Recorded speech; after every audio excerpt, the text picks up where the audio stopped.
Hey, so this isn't the best angle, but I think we watched a few videos on Kanye West last night, just like a few 10-minute whatever, someone commenting about it. Just because my boyfriend wanted to watch it, and it got me thinking a little bit about the stuff I've been reading, the stuff I've been like thinking about and consuming and or conceptualizing. So I'm just going to, hey there, Tiki Tikis. I'm just going to do my best to say what I'm thinking about the situation. Bertha thinks I'm feeding her because I'm talking. Sorry, Bertha, I don't have anything. She just wiped her beak on me. You're so gross. Why'd you wipe your beak on me? But yeah, I'm not going to talk about the content of his ideas at all, just because they kind of go to a lot of questionable places, I guess. And I don't know. This is just what I'm thinking about, like what I observe and see of the stuff I have watched from him. I watched a little bit of the Lex Friedman podcast he did, just because I watched Lex Friedman and I was like, oh, he had Kanye West on and he calls himself Yay, okay. And then I think that's where everything spiraled, maybe. I'm not really sure, but he definitely got a lot of fire for what he said in that podcast, and he's just doing a lot more apparently. And I just watch podcasts in general, so I wasn't really looking out for Kanye. He just happens to be in the podcasting zeitgeist right now, and like just the little bubble that I kind of pay attention to. And I don't really like saying that I am in a bubble, but I guess I am, and I guess everyone is, because you can't really know everyone. Yeah, you can't know everyone. So, I'm gonna get started. So, all of this is reminding me of my personal family, because I have a few family members that are encapsulated in what they call mental illness, but I don't really consider it mental illness. I think of it as another rhetoric for speaking and a rhetoric for thinking, and just we all have different minds and we're all useful in different ways. And Kanye West is obviously a creative person. He's a rapper. I never listened to any of his songs, but apparently he's a rapper.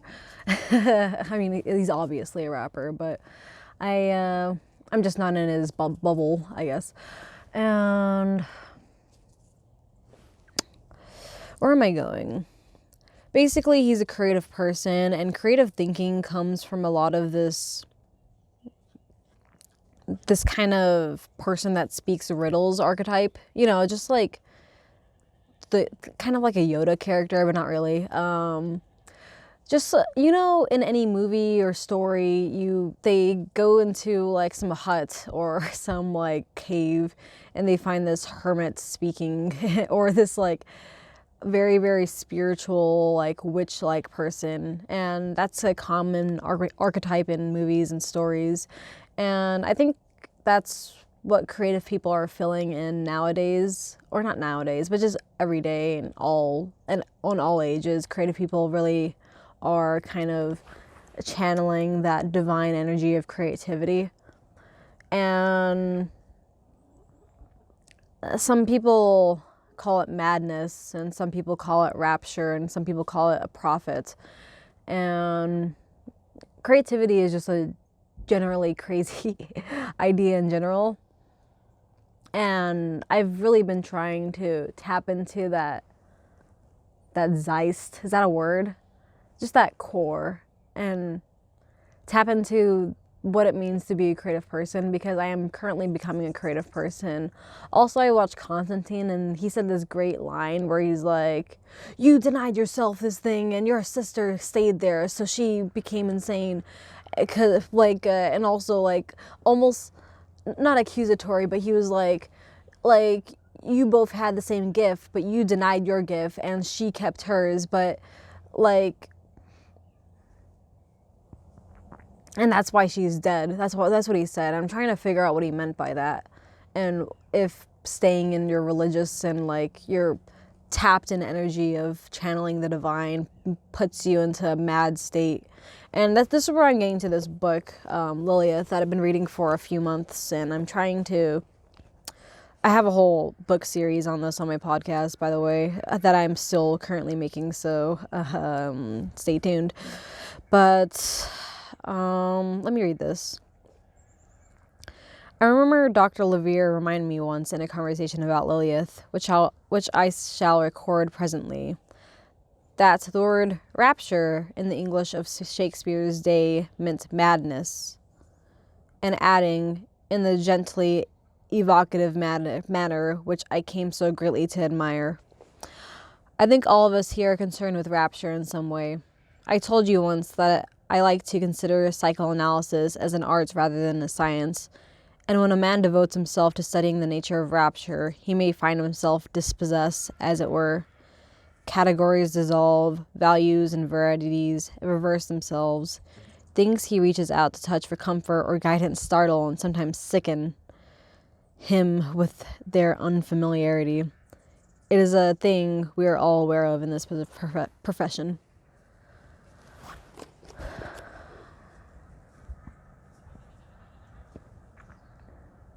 What does it mean to be mentally ill? Because they said in Shakespeare day and age, rapture meant madness, but now we call rapture like being touched by the divine. And I think 50 years ago to 100 years ago, the word was called madness, like mad, like the Alice in Wonderland mad, just encapsulated by madness. And now we call it mentally ill. And I was watching this one thing. It's just a little short that, or a reel on Instagram, because our attention span is so low nowadays that I'm not watching I am watching a lot of hours of long content, but there's so much out there that you kind of only have, sometimes for some things, you only have like a minute or so to be able to tap into that specific thing, if that makes sense. But Jordan Peterson was quoting Nietzsche. Is that how you pronounce it? I only consume things, I never pronounce it. I say that all the time on this channel. But Nietzsche said, God is dead and we killed them, and what it meant to say that God is dead. What does it mean to have God dead in a world? And what does it mean to have God missing? Because, I went into atheist thinking, and I kind of went into like that nihilist, nothing ever matters, and just atheism. Atheism is a very, very slippery slope to go down because, yeah, like, you don't want to believe in La La Land, That's basically what atheism means to me. Like, I refuse to be in La La Land. But also, there's this thing that people say that atheists are one of the most anxiety-filled people that you ever encounter, and that is true. I did have a lot of, like, not just anxiety, but just negative feelings in general. Like, there's no hope in atheism and nihilism. It's just going into the abyss and almost waiting to die and, like, suffering and suffering and suffering with no hope. And I think faith in anything, it doesn't have to be Christianity, it doesn't have to be Buddhism, it doesn't have to be any religion, just faith in anything gives you hope. And that hope is what takes us out of the darkness of the abyss in our hearts. So I guess I should go back to Kanye West because I started there. But basically, I only watched a little bit of the Lex Freedom podcast just because that's how I watch podcasts. Sometimes I start them and never finish, and that happened to the Kanye West. I felt like continuing it, but it just didn't happen, and I'm watching movies now, and I'm, like, interested in other things, and that's just the problem with my attention span. But the parts that I did watch weren't that terrible, and he, like, I only watched like 30 minutes of it, and he did start getting into like the Holocaust and like Hitler idea, but I didn't really watch it. Maybe that's why I fell off in the first place and got disinterested, because it's like, I'm not really gaining from this anymore. And but what I did see, it kind of sucks that he's going through all of this negativity, because I don't want to even say this anymore because, you know, I'm not advocating for his ideas at all, and I don't generally agree with them to their maximum ability that he seems to be encapsulated in, and sometimes you need to go in the darkness to explore an idea, and he's pretty in the dark, I guess. But let me digress. So, hey guys, how you doing? My chickens are just walking around doing their thing. I was gonna do this inside because it's a little better of a angle and a little better of a, I don't know, I could see myself filming, but I wanted to go outside and feel the fresh air and breathe the fresh air and be in the cold and be in the elements and be in the nature because that's what grounds me. And staying inside does not feel like you're being grounded at all in any sense. You're just staying in your own filthy air. The same air too, and you're regurgitating the same thing, but I get to hear ducks quacking and my chickens are wondering what I'm doing. How you doing, Betsy? How you doing? I'll feed you later.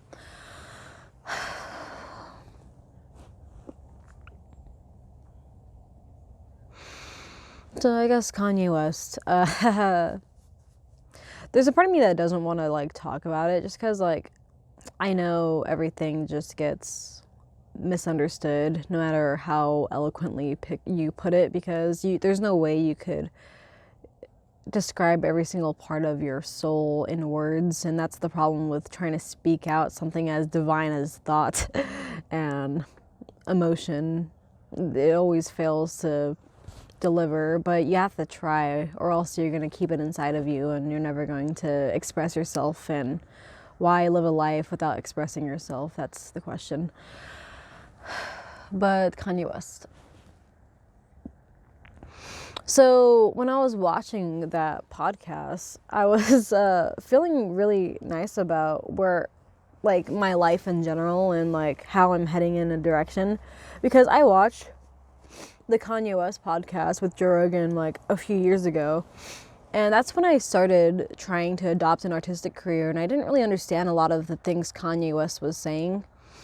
Just because, like, he laterally thinks it a lot, and when you're a creative person, you do laterally think a lot. And like I said, I'm trying to become a creative person. I'm not trying to, like, I hate when I say that I'm becoming a creative person because I just feel like, you know, like, kind of engulfed in my own narcissism. But let me just stay there for a second, I guess.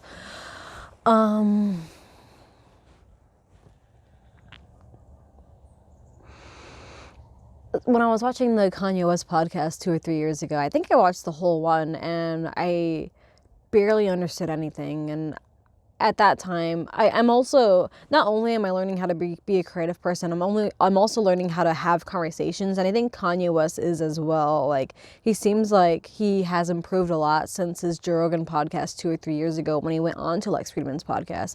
And again, I didn't watch the whole thing just because I don't like forcing myself to watch something just to comment on it. I'm just going to take the little bit of knowledge I know and just go with it. And I know that he is saying some, I guess, inflammatory shit, but I am trying to control my reactions of completely shutting someone down just because they say something I don't like. And this is the most extreme sense of the case, where he's saying something that we all have, like, deemed like, oh, you probably shouldn't say that at all. And it's always like taboo and like, no. And that's just been instilled in us for the past 60 to 75 years. I'm not really sure when World War II happened. I do know it's like 1441 to 1444. Is that it? It's more like, not 14, oh my God, 1939 to 1944, I believe. And you could argue that it started right after World War I, because Hitler was starting to gain reign for about 10 years and he was slowly growing and growing and growing. And I guess I know a little bit more about World War II than I thought I did. But basically this, like, I don't want to say dogma, but on the same lines of dogma, that this like way of thinking about World War II is like Hitler is evil and that's period. And Kanye West is trying to go against that idea just because I guess he also doesn't like dogma as well, but he's doing it in the most extreme sense on something that you could ever talk about. And he's really, really trying to push this boundary of like, I'm going to say the most outrageous shit because everyone seems to be like, I feel like I'm walking on eggshells in today's world, and I'm trying to like put my shoes in Kanye's steps, put my feet in Kanye's shoes, and see how he's seeing the world. But we're right now I feel like I always say today's day and age, but I'm gonna keep on saying it. Right now in today's like geist of how thought is, I feel like there's a big shutting down and closing off ideas and not looking at other people's ideas and just trying to find people in your bubble and in your I was talking about bubble earlier in this episode, but just trying to close yourself, not trying to, but just automatically closing yourself off to ideas and not going through the uncomfortableness of figuring out if an idea is like something that you generally believe, and just going outside of your thought bubble and your, what's it called, an echo chamber, and yeah, encountering new ideas. There's this Neil deGrasse Tyson, is that his name? I kind of don't like him, but Neil deGrasse Tyson clip that Lex Friedman featured on his channel. It was like a minute long because Joe Rogan was talking about Lex Friedman, and Neil deGrasse Tyson didn't respond at all to what Joe Rogan was saying because he was encapsulated in this quote, and it was kind of rude, honestly, because Joe Rogan was like, "You'd really like Lex Friedman," and Neil deGrasse Tyson was like, just totally not listening or receiving anything Joe Rogan's saying, and I thought that was really rude. I really don't like Neil deGrasse Tyson. I was in the engineering thought zeist and physics thought geist. What's the word? Just the thought bubble of being an engineer and being a physicist, and I knew a lot of physicists or like future physicists. Blah, blah, blah. It kind of feels gross talking about it now because I really didn't like who I was at the time, and I feel like the people that I was hanging around when I was very, very, very into physics were very arrogant and definitely narcissistic. And so was I. I'm not denying my own narcissism. But the people that I hung around were very narcissistic, and they really, really liked Neil deGrasse Tyson. And I think he has a lot of narcissism in him as well. And I just feel like a lot of physicists have a lot of narcissism, and I have a real problem with scientists being held up to a great standard, just because it's just one form of thinking, which is mathematics and all of that. And I love math a lot. I love science a lot. I love like proving the world and with experiments and all of that shit. It's really nice, but the people in it are really kind of gross, and I was one of those gross people, and I'm trying to develop myself. My problem with scientists and physicists and just people in that zeist is that they're mostly focusing on the mathematic portion on life, at least what I was looking at in my immediate friend group with these physicists. And not every single like I don't want to call them physicists, they were just high school students, and also a teacher. Not all of them were acting in this manner, but definitely some of them. And it's just this arrogance of like, oh, I know how to do this equation, so I'm better than you. And I didn't like it at all. And 100% that's things that I had in my thought bubble at all as well. And I'm really not denying my own narcissism, but what I'm doing now is I'm trying to go against that, and I don't want to think in that matter anymore. And the problem with scientists and people that only focus on their career or the thing they're studying is they're not looking at themselves and seeing how fucking like not well developed they are in terms of having a human character and like human emotion and empathy and all of that. Like they haven't worked on their own childish behavior at all. And you could see that with Graham Hancock and the historians that went against them. They only focused on like history and didn't focus on being a good person, and they shut down Graham Hancock's ideas because they were differing from their own, and they lived their whole professional life thinking of these ideas. But Graham Hancock has immense evidence that history goes far more back than what we say it is, and historians were just shutting him down. And that, I think that's just a lack of character and a lack of the ability to take in a new idea in the most extreme sense, which leads back to Kanye West. And like, he's saying inflammatory shit right now because he sees how closed-minded the world is becoming, and how most people in the world, you can't really say a new idea to them, or else you're just going to get a lot of pushback. No matter what, you're going to get a lot of pushback. And like, that's very, very frustrating to experience that. Hey guys, how you doing? My chickens are back.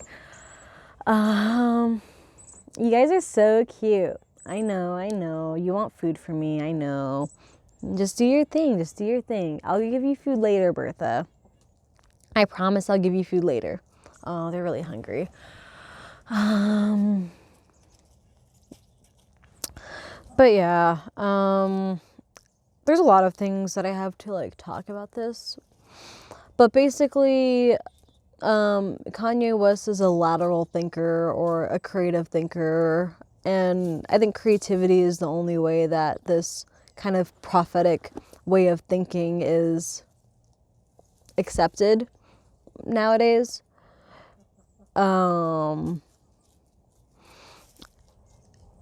So he, like, in terms of, because my family is very creative, but they also like get into like this psychotic state of mind sometimes because there's no outlet for it. And the reason there's no outlet is because God is dead and we killed him.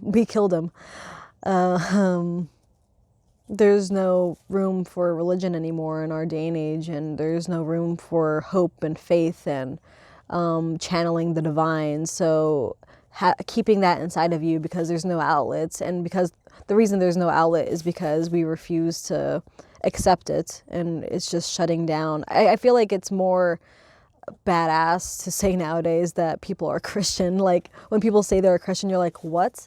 And I'm barely religious, and I'm just I'm getting into like the spirituality sense of life and all of that, and I kind of just accept all religions, and like they all seem to be connected in many, many different ways and talking about the same thing. So I understand religion in that way, but what I'm talking about is that there's no religion here. So the only outlet that these spiritual people have to channel the divine is through creativity and story. And that's sometimes not enough. Sometimes you blatantly need to say that, like, there are these things. And this is going away from Kanye a little bit, I'm sorry, but I just think he doesn't really have an outlet to say anything, and that's why he's saying everything. And I also think I'm totally not getting at the idea that I'm trying to explain, and that's just the problem with words and my inability to speak them. And I was also going to touch on that with Kanye. He's trying to learn how to talk. During the Lex Friedman podcast, he was writing stuff down. And if you ever watched my podcast, when I talk to people, I start by writing things down. And it's hard for me to get into a conversation. And I've been learning how to have a conversation for the past 2 or 3 years, especially when I met my boyfriend, because he was basically the only person I knew that had the ability to conduct open discourse, and not even just discourse, just an open conversation, and just throw ideas to each other back and forth. And it's really hard to do that with people. And it definitely is a skill to have a conversation and explore an idea together. And Kanye West wants that. He wants to explore his ideas. And the whole thing about exploring ideas is that you might not believe in the things you're saying as you explore the idea, you know? Like, you're trying to talk about this idea and like conceptualize how you feel about the idea. And maybe by the end of the conversation, you're like, oh, fuck, I don't really believe in that at all. And that's how a conversation goes. And I think like, maybe he shouldn't have, like, a public conversation. Maybe he should. I really don't like saying he shouldn't have a public conversation. Do whatever you want, Kanye West. Or yay, whatever you're called. I don't really fucking give a shit. Kanye West. So, like, just keep on exploring your ideas, and everyone doesn't really understand anything. And the thing about what he's saying, because I know he's saying inflammatory shit. Like, don't get me wrong, I know he's saying inflammatory shit, and I know, like, what's wrong about the things he's saying. But, what am I saying? Just let him say what he wants, like, what he's, like, trying to conceptualize. Maybe he'll go back on his ideas. Fuck, I had a thing. And this isn't what I was gonna say, but the other thing about let people say what they want to say, because if they're wrong, we all get to see that he's wrong, and we all get to know that he's wrong, and we all get to witness someone like that saying a wrong idea.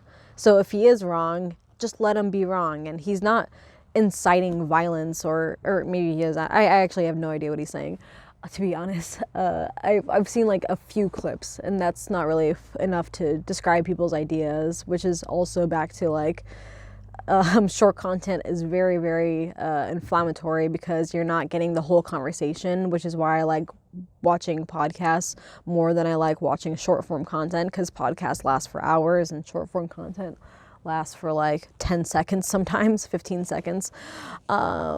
So I think he's exploring an idea, and understand that, this is where I was getting at, understand that Kanye West is a human being, and most human beings are coming from love. Like, I don't know any human being that doesn't come from love, and doesn't come from the want to have love, and like the need to have love, and the need to like be in love, and the need to like have people love them. Like like every human being that I've met is coming from a place in love, either from the lack of love and the frustration from that lack of love, or just love. Like, every human being that I've met wants love, and understand that he is also a human being that wants love. And again, with the closed-minded people too, like, the reason that they're closed-minded is because they live their whole life in pain and suffering, and a lot of that breeds resentment in the people that are around them that cause that pain and suffering.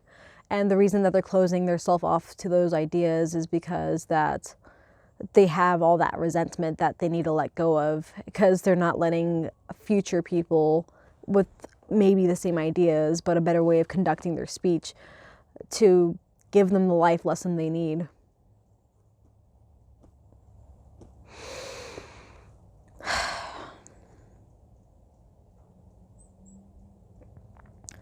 I don't know if I could say anything else. Just like I saw Kanye West and Lex Fridman the first 30 minutes. That's basically as far as I got with knowing him. And I saw a lot of like enjoyment in the conversation. And Lex Fridman really loved like talking to him, and he was very, very like trying to converse with Kanye West, and they were doing a really good job. I don't know where the conversation went. Maybe it went like very, very far into a deeply wrong level, and maybe I'll watch it, but I know there's love. I know there's love in everyone. I know there's love in Kanye, even if he's maybe saying hateful shit. Again, I have no idea what he's saying, but there's always love. There's always love. Goodbye. So, I was just watching a few nights ago or whatever, I was just watching some people that I watch sometimes talk about everything I was talking about in this video. Not everything, but just like Kanye West and commenting on him. It wasn't the focus of the video, it just happened to come up just because it's kind of in the zeitgeist of the mindscape nowadays. But they were basically saying this thing. I'll put it on. I was just saying you can't, the love and light people. Thank you, thank you, Elephant Tusk. The love and light people from the New Age crowd. They like to say a lot that you have to have love for everybody and everything in this world, and all of that. I don't think that that's correct. I think that you can't show love to evil. It's not going to make the evil go away. It's not going to make the evil disappear, to show it love, because it doesn't understand love. The virus only understands take over, invade, right, reproduce. Take over, invade, reproduce. Take over and invade and reproduce. And that's its whole job, is just to reproduce. So it's not it when you put out that energy, you're putting out that energy not only, in a way that's not helping, it's also hurting you, because you're spending that positive energy on something that's inherently negative and inherently trying to hurt the very embodiment of humanity. It's trying to make people hate other people, and I don't agree with that.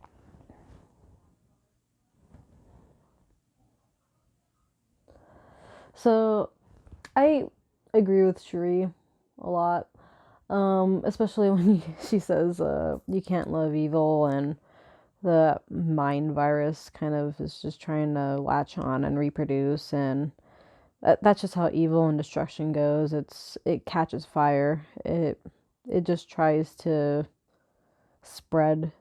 And you could notice that when you're angry and you kind of just lash out at people and almost trying to incite them to be angry, and just like embodying destruction. Rather, it may be involuntarily, but you're still embodying it, and you're still like a danger to others when you are embodying hatred. And I've been talking to some friends this past week about kind of the nature of ghosting people, because I have one friend that has a negative family member that they're trying to get rid of and like cut out of their life. And I'm very familiar with that topic because I've done it multiple times with my mom because she's a drug addict. And I also talked to this friend last night about his girl issues and stuff. And I I was also contemplating a friend that I had that has not ghosted me, but he's definitely not being my friend very much anymore. And just that nature of needing to separate yourself away from people in order to keep your energy, and like just not letting toxicity in your life. And I've dealt with that over and over again. Like I said, I've been cutting off my mom for years. The only reason she comes back into my life is because my family lets her back in her life, and I am still close to my family. So whenever she comes out of jail or out of rehab or just out of the streets. No, when she's, the sad thing is whenever my mom's in jail, I'm the most at peace because she's like in a box that isn't where she isn't able to destroy my family or like incite hate. And I'm just so used to people that incite hate. But I feel like in this video I've been a little, I don't know. I totally forgot most of the things I said, but I was definitely trying to spread a lot of that love energy, and I think that's kind of narcissistic in a sense. I've recently found this one song with Taylor Swift. I wrote down one lyric, but another lyric came to mind um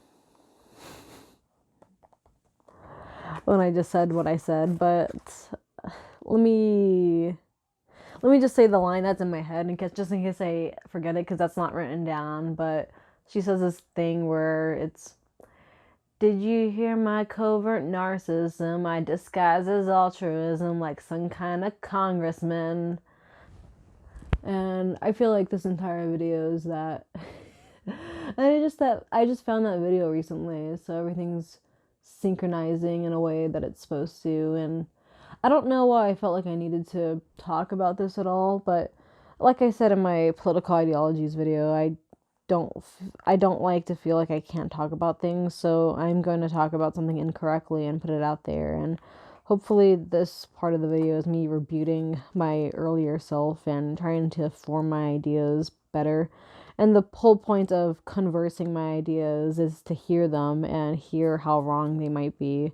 And I think my idea was a bit not on the totally correct side. Like, getting back to ghosting people and my mom, here's the other Taylor Swift lyric, by the way, that I wrote down. When my depression works the graveyard shift, I love the people I've ghosted stand there in the room. And I just, I'm feeling a lot of those feelings right now, mostly because I'm discussing with a few friends about what it's like to ghost people and how I've dealt with it. And the bottom line is that it doesn't really get easier, and you're always feeling guilty. And I wrote a song about how guilty I feel about ghosting my mom over and over again and not really taking her calls because I know she's destructive. And the problem with my mom specifically is that I know that like inside of her is like a good person, kind of, and like I have like a lot of not repressed, but just a lot of resentment towards my mother in general. So like I'm less likely to fall into that trap just because I know her very well and I know the cycles she goes in. So I'm kind of relating her to Kanye now because that's a good way to like view it as like destructive people. Or where I'm getting at is I feel guilty when I don't accept their calls and like continuing to ghost her throughout my entire life ever since I was like 11 years old. And you need to stay away from that type of person and just like stay out of it. And that's been the best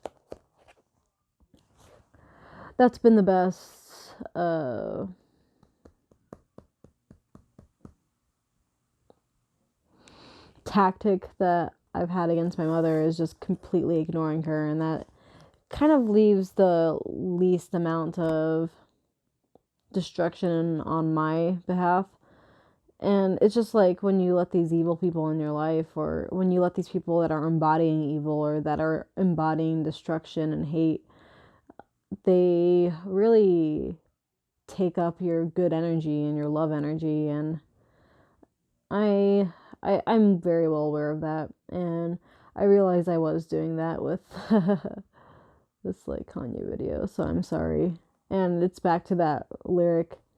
Did you hear my covert narcissism? I disguise it as altruism like some kind of congressman. And the problem is like I really, really, really want to be a good person, but I'm obviously not only a good person, and I'm very aware that I'm completely an agitated person sometimes, and I also embody evil sometimes when it gets the best of me, and I don't really have complete control over myself, and I'm trying to have more control over myself, but sometimes it just gets a little ticked. So what I'm saying right now is I'm not perfect, and I'm not trying to present myself as perfect. I'm just trying to sort through my ideas. And I don't know. I like these videos that I'm making where I completely like shift my viewpoint, because the point of discussing anything, and you could see this entire video is me discussing this topic with myself and trying to come to a conclusion. And sometimes you just need to go over ideas and figure out that, oh, that first idea you had at the start was wrong. And it's kind of how when you create a song or just anything, it's just any creation, you start off at one place and then it ends totally different. And that has happened with a lot of my songs, where it starts off like sweet and then usually it just like goes into like complete destruction mode, and like, oh my god, what the fuck did you take me through in the songs I make. And Basically, I agree with Cherie, and I understand that you shouldn't treat everyone with like utmost respect if they don't deserve it. And some people just embody destruction. And I still do believe that Kanye is a human being. That's never not been the case, but human beings embody destruction sometimes, and they embody like I don't know, the archetype of the devil. Like, I'm not saying I'm a perfect Christian because I'm not at all. I'm like not even Christian, but I was born Christian or Catholic or whatever. But I'm more of a spiritual. I respect a lot of religions, and I kind of think they're all the same. I think I said that earlier in this video too, but oh my God, oh, his life's so hard. Oh my God. But I hope you liked hearing me sort through my thoughts about this, and I hope no one hates me after having these thoughts, and whatever. I have no idea what I'm doing with my life, but I hope people enjoy watching me figure out what I'm doing with my life.